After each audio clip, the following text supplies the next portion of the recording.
resolution to Greg Hardy, as predicted, right? I mean, you didn't have to be a genius to know that this was going to go to a no contest. We understood that. However, I do think that the commission gets a whole lot of credit. I think Hardy gets a lot of credit. That everybody just came around really quickly. I mean, don't forget how this could have gone. I mean, you could have gone into crazy land on this, where Hardy said, look, that was a prop and I was doing nothing more than have fun.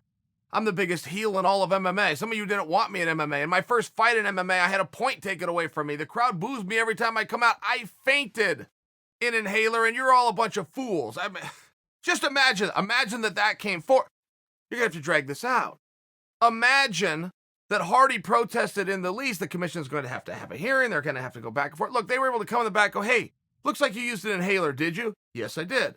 Okay, why did you do that's illegal? We're going to disqualify you. Oh, well, before you do that, I was actually told by a commission official I could use it. I took advice that I had.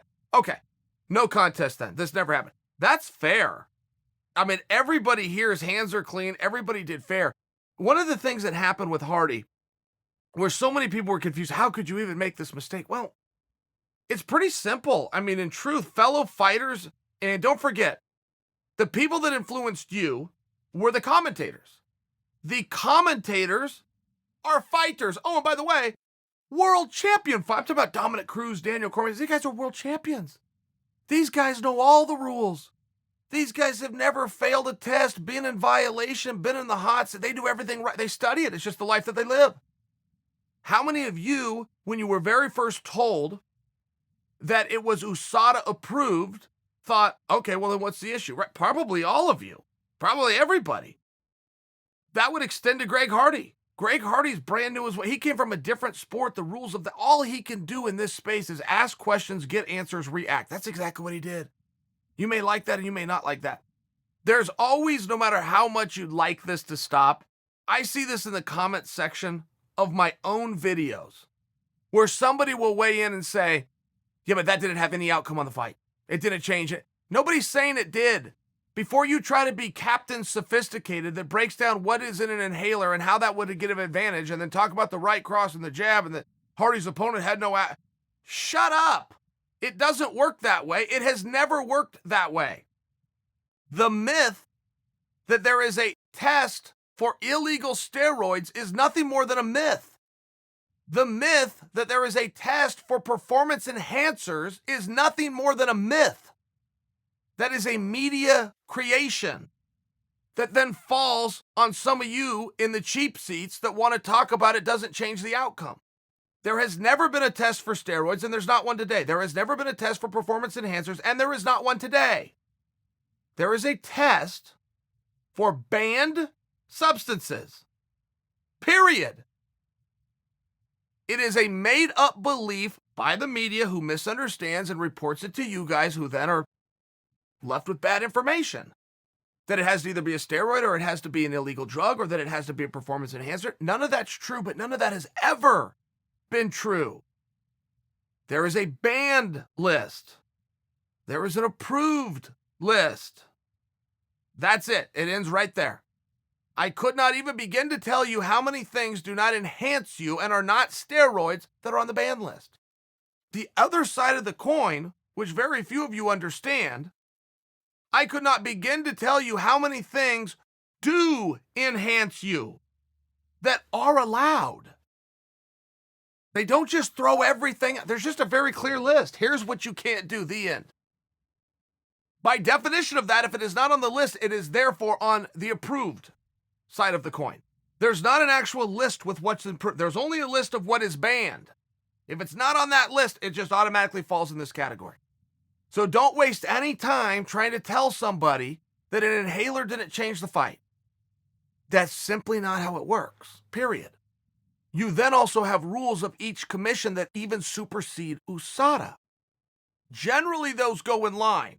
Generally, there is no conflict, but the rules of the commission would be the rules that are enforced on that night. Okay? The rule of each and every commission, and I do mean all of them, and this isn't just for boxing, this carries over to MMA as well. You cannot put anything into your body prior to the fight being defined, like this or not, and it's a little bit loose, but it's pretty goddamn clear the second you step foot into the locker room. So when you see that establishing shot when you're sitting and watching at home, and the two guys that are participating in the main event, that's called the arrival shot. Once they arrive and they're walking, they got their suits and their bag, and they got their headphones and their team with them. That arrival shot. If there's anything that you need to eat or drink that night, you're just one of those guys that gets super hungry and doesn't want to be hungry when he's out there. I can't relate to that. But if you are one of those guys, you're one of those guys, you got to finish your cup of coffee. Go ahead and do it. As soon as your body physically crosses the line and steps into the locker room, all of the rules change and they don't go back. By example, you don't get to then leave the locker room and have a sandwich or drink a soft drink. It doesn't, and then jump back in. No, as soon as your body crosses, boom, time starts. You're now on the clock, the commission's clock. And you just can't have anything aside from water. It's just the way the rule is.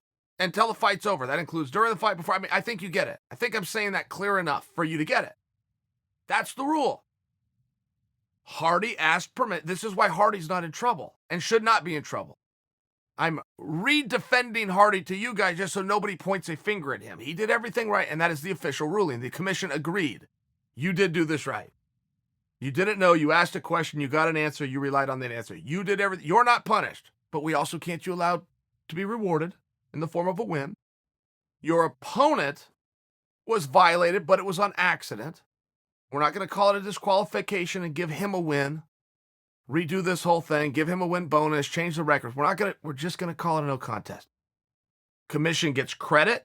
Commission gets credit for their timeliness in this matter. But Hardy didn't play any games either. He told the truth exactly the way it happened. The cameras and the microphone supported that exactly. The opponent never threw a fit in the first place. Said, look, you guys figured it out. I don't know anything about that. That's the end of it. Uncle Chill, there's no bad guy like Uncle Chill. He never lost, not even a round, undefeated, undisputed.